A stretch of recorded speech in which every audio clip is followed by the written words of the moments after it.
साथियों नमस्कार, स्वागत है आपका। साथियों आज हम बिहार लोक सेवा आयोग द्वारा दिनांक 19 जुलाई 2024 को आयोजित जूनियर हाई स्कूल शिक्षक भर्ती परीक्षा यानी जो कक्षा 6 से 8 तक के अध्यापकों के लिए भर्ती परीक्षा हुई थी, उसके हिंदी विषय के प्रश्न पत्र के साथ उपस्थित हैं। हिंदी विषय के जो 80 प्रश्न उसमें आए थे, उनके उत्तरों पर हम चर्चा करेंगे। सामान्य अध्ययन का जो भाग है उस पर साथियों अगले वीडियो में हम चर्चा करेंगे। तो चलिए बिना देर किए जुड़ते हैं आज के प्रश्न पत्र से। देखते हैं आज के प्रश्न पत्र का पहला प्रश्न। साथियों आज के प्रश्न पत्र का पहला प्रश्न है, दो शब्दों के संयोग को कहते हैं। साथियों तेजी से हम आगे बढ़ेंगे, आपको उत्तर बताते हुए बहुत ज़्यादा व्याख्या करेंगे तो प्रश्न 80 है, बहुत लंबा वीडियो हो जाएगा, ठीक है ना। तो दो शब्दों के संयोग को कहते हैं, बहुत सरल प्रश्न है। इसका सही उत्तर है विकल्प संख्या सी, समास। दो शब्दों के संयोग को क्या कहते हैं? समास कहते हैं। देखेंगे अगला प्रश्न, प्रश्न संख्या 72। चांद का मुंह टेढ़ा है काव्य संग्रह के रचनाकार कौन है? इसका सही उत्तर है विकल्प संख्या सी, मुक्तिबोध जी हैं, ठीक है। अगला प्रश्न देखेंगे, प्रश्न संख्या 73। इस प्रश्न को ध्यान से देखिए। कह रहा है कि संयुक्त वाक्य है, बच्चे के रोने से उसकी पढ़ाई में खलल पड़ता है, चुपके से भाग जाओ नहीं तो मार डालेंगे। तो ये तो है भाई संयुक्त वाक्य। अगला देखिए, वह तरह तरह की मुसीबत से घिरा था फिर भी निराश न हुआ, यह भी संयुक्त वाक्य है। तो इसमें इसका मतलब है कि सही उत्तर है विकल्प संख्या डी आपका, उपर्युक्त में से एक से अधिक, ठीक है। चलिए बढ़ते हैं आगे, देखते हैं अगला प्रश्न, प्रश्न संख्या 74। साथियों प्रश्न संख्या 74 है आपका, कोटि कुलिस सम वचन तुम्हारा पंक्ति में कौन सा अलंकार है? सम यानी तुलना। तो सही उत्तर विकल्प संख्या ए। यहाँ बहुत सरल प्रश्न है, उपमा अलंकार है ये। अगला प्रश्न है, देखते हैं, छंद को पढ़ते समय प्रत्येक चरण के अंत में ठहरना पड़ता है, उसे क्या कहते हैं? बहुत सरल प्रश्न है, उसको कहते हैं यति, ठीक है। अगला प्रश्न देखेंगे, प्रश्न संख्या 76। पेट काटना मुहावरे का अर्थ है? सही उत्तर विकल्प संख्या बी, भूखा रहना। कंजूसी करना बिल्कुल नहीं होगा, इसके भ्रम में न रहिएगा। एक सही उत्तर इसका है भूखा रहना, पेट काटना का, ठीक है। देखेंगे अगला प्रश्न, प्रश्न संख्या 77। प्रश्न संख्या 77 कह रहा है, देखिए अच्छा प्रश्न है। मिश्र वाक्य है, जिसने दुख नहीं देखा उसने दुनिया में कुछ नहीं देखा। तो इसका सही, डॉक्टर ने पट्टी बांध दी तथा 50 रुपये मांगे, वह निराश होकर घर से निकला, उपयुक्त में से एक से अधिक और उपयुक्त में से कोई नहीं। तो इसका सही उत्तर है साथियों विकल्प संख्या ए, मिश्र वाक्य है, जिसने दुख नहीं देखा उसने दुनिया में कुछ नहीं देखा, ठीक है। अब अगला प्रश्न देखते हैं, प्रश्न संख्या 78 आपका, बड़ा अच्छा प्रश्न है। डेपुटेशन हिंदी का हिंदी पर्याय क्या है? सही उत्तर विकल्प संख्या ए, प्रतिनियुक्ति। जब आप अपने विभाग से किसी अन्य विभाग में कार्य करने जाते हैं तो प्रतिनियुक्ति पर जाते हैं, ठीक है। तो इसको डेपुटेशन का हिंदी पर्याय क्या है? प्रतिनियुक्ति, ठीक है। अगला प्रश्न देखेंगे साथियों, प्रश्न संख्या 79। 79 चौराहा शब्द में समास है, सबसे चर्चित समास का प्रश्न, बहुत बार परीक्षाओं में पूछा गया प्रश्न है, बहुत सरल है। तो सही उत्तर, चूंकि संख्यावाची पद है तो सही उत्तर इसका क्या है? विकल्प संख्या बी, द्विगु समास, ठीक है। आगे बढ़ेंगे, देखेंगे अगला प्रश्न साथियों। अगला प्रश्न क्या है आपका? प्रश्न संख्या 80। हाँ, प्रश्न संख्या 80 कह रहा है, तुलसीदास की रचना नहीं है। ध्यान से प्रश्नों को देखिए, रचना है रचना नहीं है, ये बहुत ध्यान से आप प्रश्न पढ़ा करिए परीक्षाओं में। तुलसीदास की रचना नहीं है, कवितावली है, विनय पत्रिका है, कौन सी रचना नहीं है? रामचंद्रिका किसी रचना है? केशवदास जी की रचना है, ठीक है। अगला प्रश्न देखेंगे, प्रश्न संख्या 81। प्रश्न संख्या 81 कह रहा है, थर्राती है वसुधा सारी आसमान तड़तड़ा रहा, अरिदल पर कूद पड़ूं उड़कर है रोम रोम फड़फड़ा रहा, उपयुक्त पंक्तियों में कौन सा रस है? बहुत सरल प्रश्न है, इसका सही उत्तर है साथियों, चूंकि इसमें देखिए वीरत्व का भाव है, रोम रोम फड़फड़ा रहा है, तो इसमें सही उत्तर होगा वीर रस, ठीक है। देखेंगे अगला प्रश्न। अगला प्रश्न है आपका, निम्नलिखित काव्य रचनाओं को रचनाकारों के साथ सुमेलित कीजिए तथा सही कूट का चयन कीजिए। काव्य रचना देखिए बहुत सरल है, ये कामायनी प्रसाद जी के है, सरोज मिस्त्री सूर्यकांत त्रिपाठी निराला की है, वीणा पंत जी की है और दीपशिखा महादेवी वर्मा जी की है, ठीक है। तो इसका सही उत्तर देखिए, इसका सही उत्तर विकल्प सी ही होगा, ठीक है। अगला प्रश्न आप देखिए, अगला प्रश्न है आपका इधर, लोकोक्ति है, घड़ी में तोला घड़ी में मासा लोकोक्ति का अर्थ है? इसका सही उत्तर है साथियों चंचल मन वाला, ठीक है। अगला प्रश्न हम देखेंगे, सीधे आए अगले प्रश्न पर बढ़ते हैं। रामचंद्र शुक्ल के निबंधों का संकलन है, बहुत चर्चित है, बहुत प्रसिद्ध है। चिंतामणि सही उत्तर है। ठीक है, आगे बढ़ेंगे, देखेंगे अगला प्रश्न। प्रश्न संख्या 85, ऑनरेरियम बहुत महत्वपूर्ण प्रश्न है। उत्तर प्रदेश लोक सेवा आयोग में एक बार यह प्रश्न पूछा गया है, जीआईसी या जीडीसी में, हमको याद है। ऑनरेरियम का हिंदी पर्याय क्या है? तो इसका सही उत्तर क्या है? इसका सही उत्तर साथियों मानदेय। ऑनरेरियम का सही उत्तर है मानदेय, उसका हिंदी पर्याय है। ठीक है, बढ़ेंगे, अगला प्रश्न देखेंगे 86, प्रश्न संख्या 86 कह रहा है, रामधारी सिंह दिनकर की रचना नहीं है नहीं पूछ रहा है, नहीं है पूछ रहा है, ध्यान से देखिएगा। इसमें क्या है, कुरुक्षेत्र जो है इनकी रचना है दिनकर जी की, तुलसीदास और यशोधरा नहीं है। तो सही उत्तर उसका होगा साथियों विकल्प संख्या डी, उपर्युक्त में से एक से अधिक इनकी रचना नहीं है। ठीक है, बढ़ेंगे आगे, देखेंगे अगला प्रश्न साथियों। प्रश्न संख्या 87, भरपेट शब्द में समास है, तत्पुरुष समास, द्वंद्व समास, अव्ययी भाव समास, उपयुक्त में से एक से अधिक, उपयुक्त में कोई नहीं। तो सही उत्तर इसका साथियों विकल्प संख्या सी, अव्ययी भाव समास भरपेट में है। ठीक है, अगला प्रश्न देखेंगे। प्रश्न संख्या 88, विभक्त रस का स्थायी भाव क्या है? शोक, जुगुप्सा, क्रोध, उपयुक्त में से एक से अधिक, उपयुक्त में कोई नहीं। तो विभक्त का स्थायी भाव क्या है? सही उत्तर है इसका विकल्प संख्या बी, जुगुप्सा। ठीक है, अगला प्रश्न देखेंगे। प्रश्न संख्या 89, ठीक है, प्रश्न संख्या 89 कह रहा है, कितो मिठास दई दियो इते सलोने रूप, काव्य पंक्ति में कौन सा अलंकार है? रूपक, उपमा, विरोधाभास। सही उत्तर विकल्प संख्या सी, विरोधाभास। ठीक है, अगला प्रश्न देखेंगे। प्रश्न संख्या 90, ये भी कह रहा है, सुमेलित करने का प्रश्न है, बहुत सरल प्रश्न है, कंकाल प्रसाद जी की है, निर्मला प्रेमचंद, परीक्षा गुरु लाला श्रीनिवास दास और झूठा सच यशपाल के। तो इसका सही सुमेलित क्या होगा? इसका सही सुमेलित साथियों बी ही होगा, ये आपका 3, 4, 2, 1। देखेंगे अगला प्रश्न। प्रश्न संख्या आपका 91, घनानंद किस काल के कवि हैं? अब ये सब प्रश्न तो बहुत सरल प्रश्न है भाई, रीतिकाल। ठीक है, अगला प्रश्न देखेंगे, परिधन छेद, अच्छा प्रश्न है, परिच्छेद में कौन सी संधि है? परिधन छेद बराबर परिच्छेद, बहुत सरल प्रश्न है, ये व्यंजन संधि का एक भेद है। ठीक है, आगे बढ़ेंगे, देखेंगे अगला प्रश्न, निर्वेद किस रस का स्थायी भाव है? सही उत्तर विकल्प संख्या ए, शांत रस का स्थायी भाव है। आगे बढ़ेंगे, देखेंगे अगले प्रश्नों को। प्रश्न संख्या 94, ठीक है, प्रश्न संख्या 94 कह रहा है, फूले कास सकल मही छाई, जन वर्षा ऋतु प्रकट बुझाई। फूले कास सकल मही छाई, जन वर्षा ऋतु प्रकट बुझाई, काव्य पंक्ति में कौन सा अलंकार है? तो इसमें जन जानो मन मानो, जन वर्षा ऋतु प्रकट बुझाई। तो सही उत्तर इसका क्या है? सही उत्तर साथियों विकल्प संख्या ए, उत्प्रेक्षा अलंकार। ठीक है, देखेंगे अगला प्रश्न साथियों। प्रश्न संख्या 95, जब कह रहा है, जब वाच्यार्थ और लक्ष्यार्थ सभी शब्द के अर्थ का बोध न हो तब उसका बोध कराने वाली शक्ति क्या कहलाती है? सही उत्तर है विकल्प संख्या वी, व्यंजना शब्द शक्ति। ठीक है, व्यंजना शक्ति जो है, तब वाच्यार्थ और लक्ष्यार्थ से भी जब अर्थ नहीं समझ में आता तो व्यंजना शब्द शक्ति से उसका अर्थ समझ में आता है। ठीक है, सही उत्तर अगले प्रश्न का देखते हैं, इसमें सुमेलित करने वाला ही प्रश्न है, प्रश्न संख्या 96 साथियों, और बहुत सरल प्रश्न है। इसमें देखिए रचनाएं और उनका काल दिया गया है। पृथ्वीराज रासो साथियों आदिकाल की है, पद्मावत भक्तिकाल का, बिहारी सस्यई रीतिकाल और भारत भारती आधुनिक काल की है। तो इसका सही उत्तर देखिए सही टिक लगा है इसमें, विकल्प संख्या सी, 2, 3, 4। ठीक है, आगे बढ़ेंगे, देखेंगे अगला प्रश्न। प्रश्न संख्या 97 कह रहा है, शुद्ध वाक्य है, मैं प्रातः काल के समय घूमने जाता हूँ, कल शाम मूसलाधार वर्षा हुई, तुम सबसे सुंदरतम हो। तो इसमें आपका मैं प्रातः काल समय घूमने जाता हूँ ये गलत है, ठीक, और तुम सबसे सुंदरतम हो ये तो एकदम गलत है। सुंदरतम जब हो गया तो सबसे की कोई ज़रूरत ही नहीं है। इसमें सही वाक्य है, कल शाम मूसलाधार वर्षा हुई। ठीक है, बढ़ेंगे आगे, देखेंगे अगला प्रश्न साथियों।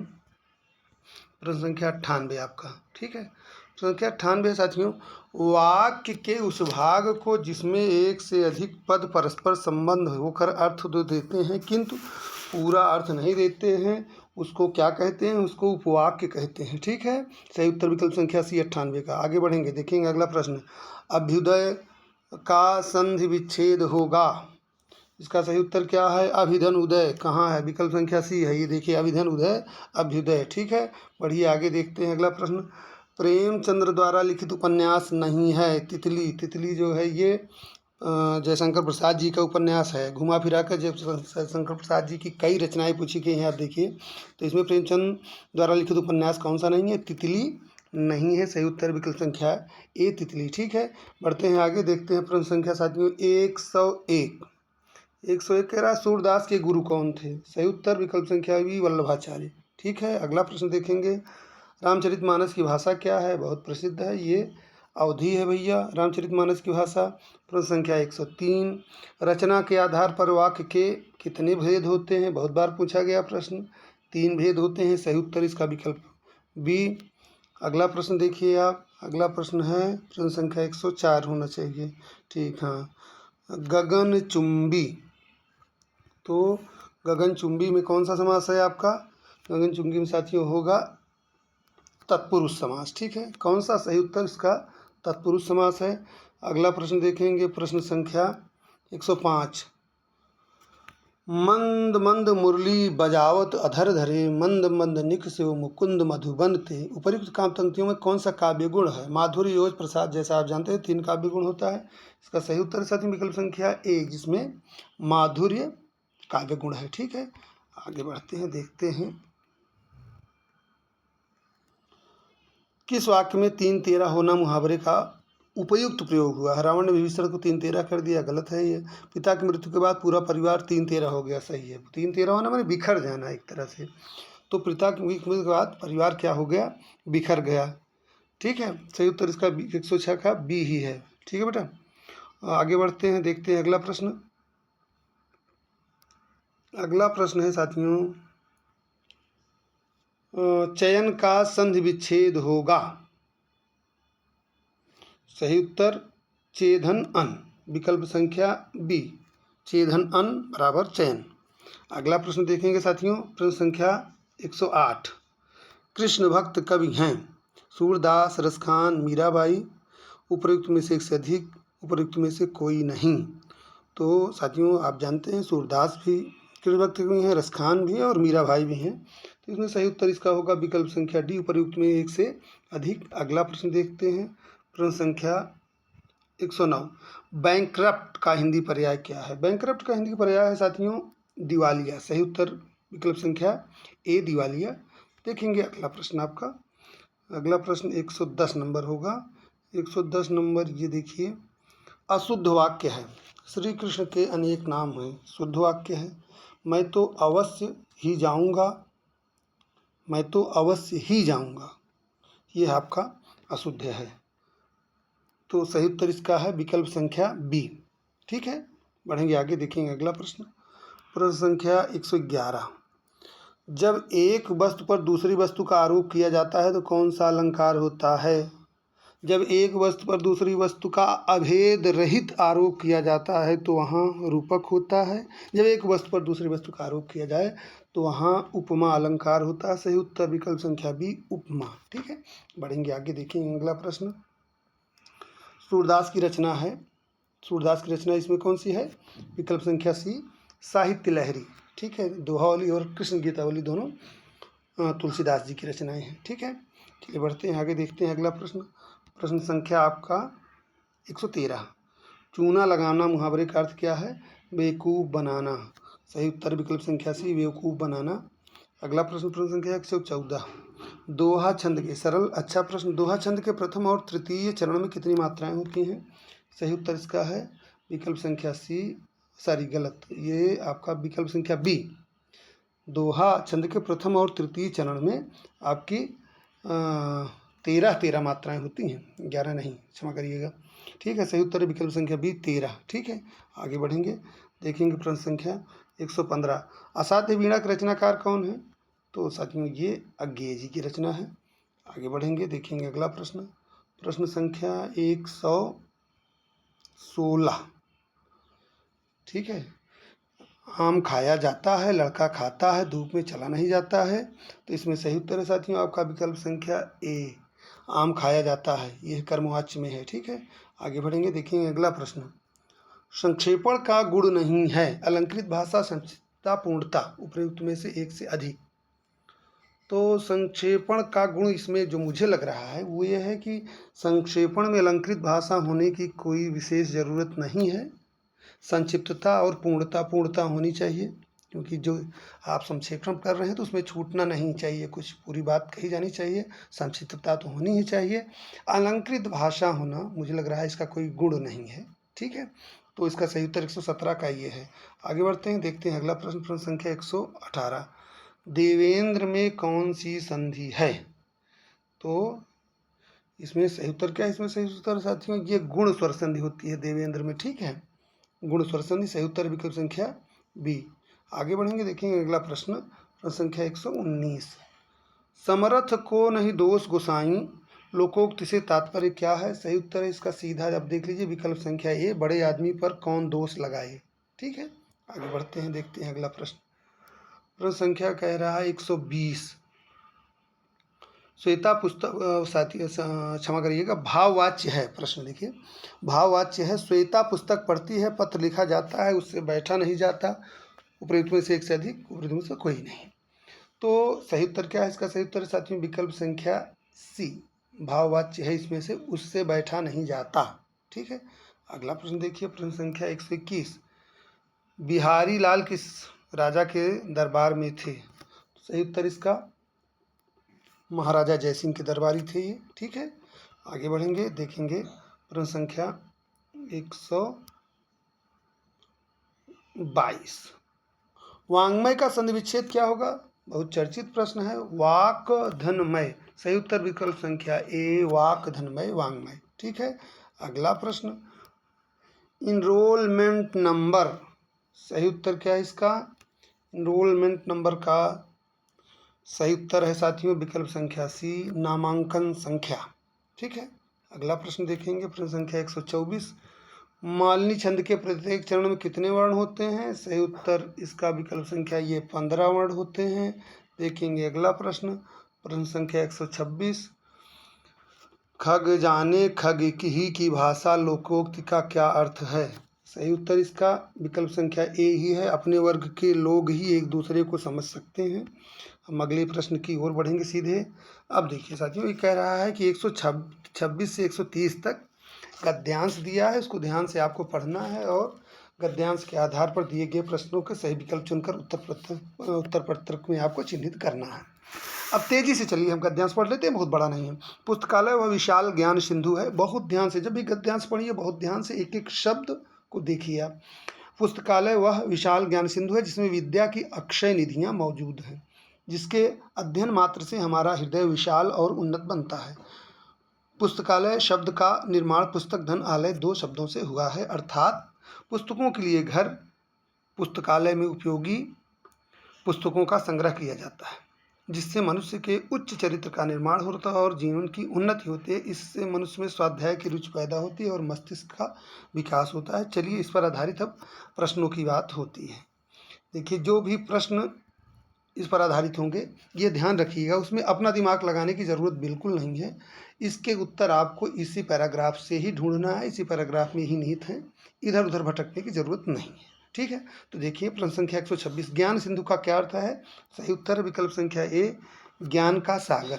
सिंधु मतलब सागर। ठीक है, चलिए बढ़ते हैं आगे, देखते हैं अगला प्रश्न। मनुष्य के उच्च चरित्र का निर्माण करने में सहायक क्या है? सीधा साफ आ जाए, इसका सही उत्तर है विकल्प संख्या सी, पुस्तकें। ठीक है, आगे बढ़ते हैं, देखते हैं अगला प्रश्न। कह रहा है 128 में, हमारा हृदय विशाल और उन्नत कैसे बनता है? सही उत्तर विकल्प संख्या सी, पुस्तकों के अध्ययन से। ठीक है, अगला प्रश्न हम देखेंगे, इसी पर आधारित है। स्वाध्याय में सहायक है। देखिए, यहाँ पुस्तकालय की चर्चा हुई है, सही उत्तर है विकल्प संख्या बी, पुस्तकालय। सही उत्तर इसका होगा, इधर उधर बिल्कुल न भटकिए, पॉइंट टू पॉइंट रहिए। ठीक है, बढ़ते हैं आगे, देखते हैं अगला प्रश्न, प्रश्न संख्या 130 आपका। विद्या की अक्षय निधियाँ कहाँ मौजूद होती हैं? विद्या की अक्षय निधियाँ साथियों होती हैं मौजूद पुस्तकालय में। सही उत्तर है विकल्प संख्या बी, पुस्तकालय। ठीक है, बढ़ते हैं आगे, देखते हैं अगले ये भी पैराग्राफ, आगे पैराग्राफ ही है आपका।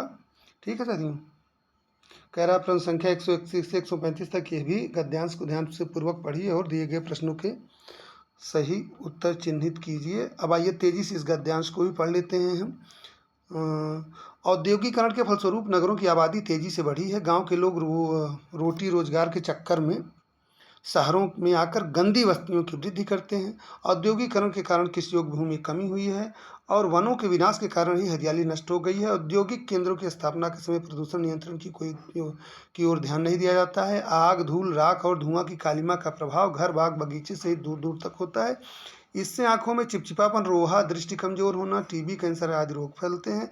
औद्योगिकरण के फलस्वरूप तेजाबी वर्षा भी होती है, जो फसलों, पेड़ पौधों आदि को विशेष हानि पहुंचाती है। अम्लीय और क्षारीयकरण के कारण भूमि की उत्पादन क्षमता भी घट जाती है। ठीक है, तो देखिए, चलिए इसके बाद आधारित प्रश्नों को, हरियाली क्यों नष्ट हो गई?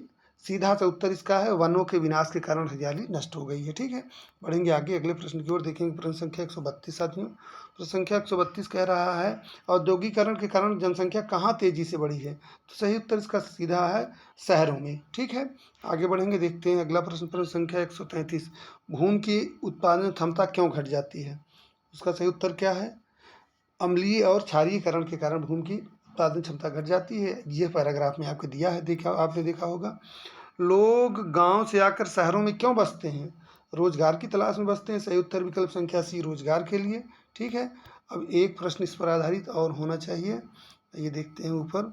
कह रहा है, कृषि योग्य भूमि में कमी क्यों हुई है? तो इसका सही उत्तर है विकल्प संख्या बी, औद्योगिकरण के कारण। ठीक है, आगे बढ़ेंगे, देखेंगे।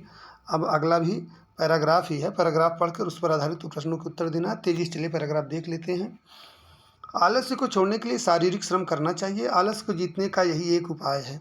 यदि इससे काम न लिया गया तो उसकी सजा प्रकृति की ओर से मिले बिना न रहेगी। बीमारियों की या किसी और कष्ट के रूप में वह सजा भोगनी ही पड़ेगी। शरीर श्रम में जो समय लगता है वह व्यर्थ नहीं जाता, इसका प्रतिफल अवश्य मिलता है। उत्तम आरोग्य प्राप्त होता है। शारीरिक योग का जैसे मन पर असर होता है, वैसे ही शारीरिक आरोग्य का भी होता है। यह अनुभव सिद्ध है। ठीक है, चलिए इस पर आधारित प्रश्नों को देखते हैं। आलस्य के परिणाम स्वरूप सजा किस रूप में मिलती है? तो इसका सही उत्तर है बीमारी एवं कष्ट के रूप में। ठीक है, आगे बढ़िए सीधे से तेजी से। रोग का प्रभाव किस पर पड़ता है? पैराग्राफ के अनुसार रोग का प्रभाव आपके मन पर पड़ता है। ठीक है, आगे बढ़ते हैं, देखते हैं। शरीर श्रम में क्या लगता है? पैराग्राफ के अनुसार शरीर श्रम में समय लगता है। बहुत और चीज़ें लगती होंगी, परिश्रम लगता है, सब कुछ ठीक है, लेकिन पैराग्राफ के अनुसार सही उत्तर इसका होगा शरीर श्रम में क्या लगता है? आपका समय लगता है। ठीक है, अब आगे बढ़िए। आलस्य को जीतने का उपाय क्या है? आलस्य के जीतने का उपाय है साथियों शारीरिक श्रम करना। ठीक है, चलिए बढ़ते हैं आगे, देखते हैं। आरोग्य से क्या तात्पर्य है? तो इसमें है सही उत्तर विकल्प बी, स्वस्थ होना। आरोग्य से तात्पर्य है, सीधा उत्तर इसका है स्वस्थ होना। चलिए अगले पैराग्राफ को देखते हैं। अगला पैराग्राफ जो है इस पर आधारित भी 5 प्रश्न है। कह रहा है, स्वावलंबी मनुष्य की यश कीर्ति पूर्णिमा की चंद्रिका के समान चारों ओर फैलती है। उसका यशगान चारण और भाट शताब्दियों तक गाया करते हैं। कवियों और लेखकों की लेखनी उनकी धवल कृतियों का निरंतर बखान किया करती है। उनका अभिनय रंगशालाओं तथा चित्रपटों पर हुआ करता है। पाठक और श्रोता उससे मनोरंजन के अतिरिक्त नित्य नया पाठ सीखा करते हैं। मनुष्य की कीर्ति उसकी शारीरिक सुंदरता नहीं, वरन उसकी पुण्य कृतियाँ फैलाती हैं। चलिए आगे बढ़ते हैं, देखते हैं इनके प्रश्नों को। अब कह रहा है, देखिए प्रश्न संख्या 141, मनुष्य की कीर्ति कैसे फैलती है?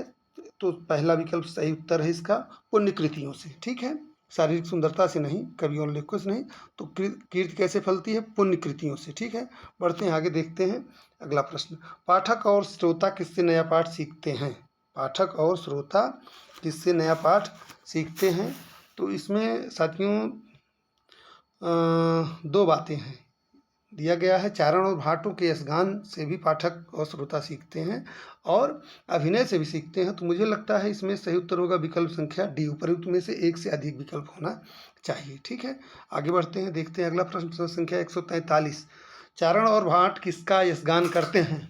तो सही उत्तर इसका है साथियों विकल्प संख्या सी, स्वावलंबी मनुष्य का। ठीक है, आगे बढ़ेंगे, देखेंगे अगला प्रश्न। प्रश्न संख्या 144, प्रश्न संख्या 144 कह रहा है, धवल का अर्थ क्या है? धवल का अर्थ साथियों होता है सफ़ेद, श्वेत, उजला।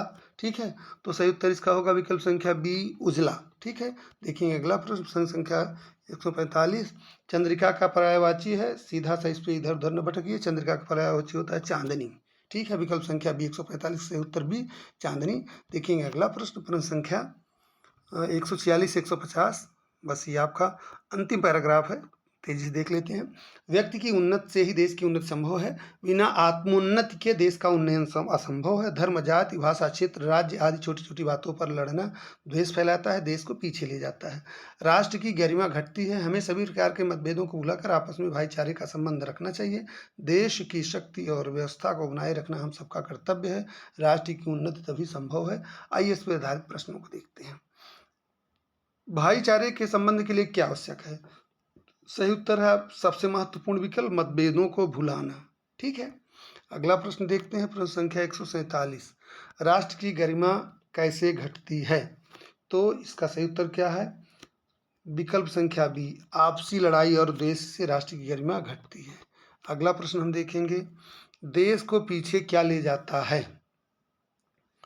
इसमें देखिए मुझे लग रहा है धर्म और जाति दिया गया है, उसमें भी पैराग्राफ में भी, और छोटी छोटी बातों पर लड़ना। तो सही उत्तर इसका होगा साथियों, उपर्युक्त में से एक से अधिक विकल्प होंगे। ठीक है, आगे बढ़ेंगे, देखेंगे अगला प्रश्न।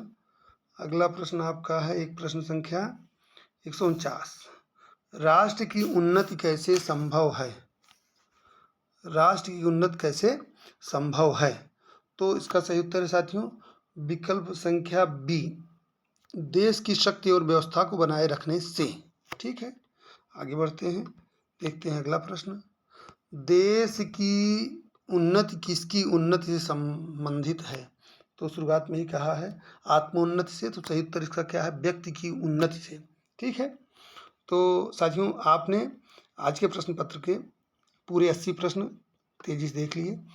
प्रयास मैंने किया है कि प्रश्नों के उत्तर में कम से कम न्यूनतम गलतियां हों, फिर भी अगर कोई गलती होती है तो आप कमेंट के माध्यम से हमें बताएं। प्रयास रहेगा कि अगले वीडियो में गलतियां ना हो। प्रयास हमारा ये हमेशा रहता है कि हम उत्तर को बहुत सोच समझ कर ही उस पर पहुँचे निर्णय पर। तो फिलहाल साथियों आज के लिए इतना ही, मिलते हैं अगले वीडियो में जीएस के प्रश्नों के साथ। तब तक के लिए धन्यवाद, नमस्कार।